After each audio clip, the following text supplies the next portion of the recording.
so we weren't in transition a bunch defensively.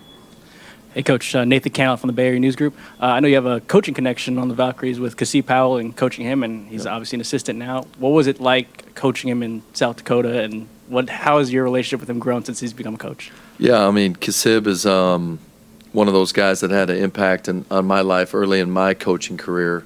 I don't know if I'm 4 years older than him, 6 years older than him, but I got an opportunity to coach him. He was the MVP of, I still call it the D-League, the year that I had him. And Cassib is a legend in the Skyforce organization. And, he was a big-time competitor, did whatever it took to win. He was kind of like a point forward. I'm really excited for him. Obviously, he was here a year ago, but just coming over to the W side, and I think he's just added a lot of value and does a great job here on Natalie's staff. Hey, Coach. Jordan Kent with Valkyries TV. What's up, man? Hey, what's up, man? Good to see you. Nogic, everything she did for you offensively stands out, but what about defensively? Because really a nice two-way player for you. Yeah, we've got 3 or 4 of those players that we're still trying to figure out what they can and can't do, to be completely honest with you. I think she had gotten 2 practices with us. Obviously, she's known for her shooting. We were excited about that.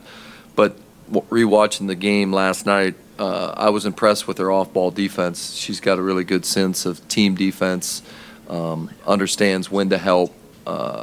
She had a play in the third quarter. Someone was driving right, and probably not her help situation, but she could feel a spin was coming and came over and got a deflection and a steal.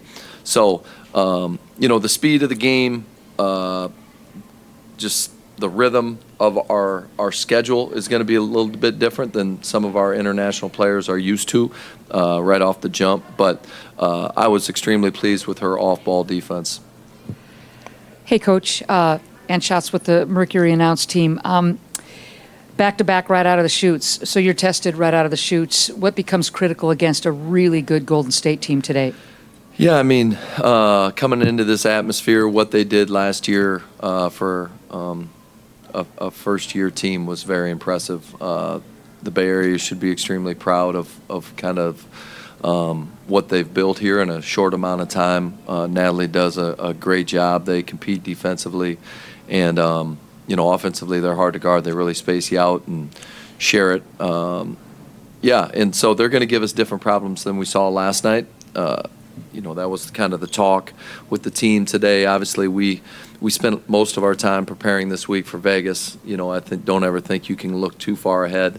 But today our focus shifts to the Valkyries, and they're going to put us in some different situations that we didn't see last night or yesterday. And so just being disciplined in our defensive coverages, and I do think what we've been talking about all preseason is if we take care of the basketball, that's going to help us. And, you don't want many runs in this arena because it's going to get pretty darn loud. Hey, Coach. Conrad Pasquale of the Podium Finish. Nicky Wren is a bit of a legend out here in the Bay Area. He's a legend in Phoenix, too. Yeah, no, definitely. But I think a lot of fans definitely remember his contributions to the early dynasty of the Warriors. But he's quickly developed a reputation for being a very forward-thinking general manager, specifically with international scouting. Can you kind of speak to how he continues to innovate and how it's like seemingly you kind of keep bringing in talent that continues to just mesh with your core players? Yeah, Nick is a special person first. He's an awesome guy. Super lucky to get to work with him each and every day. And on top of that, he's really smart. He's a thinker. His wheels are always turning. I think he does have a great eye for talent. He's always trying to improve, look at different ways for our roster to improve. We kind of walked into a unique situation, or he did when he got the job of, this was, Mac. Tell him, Mac. I mean, when he took over the team, this was one of the worst record teams in the league.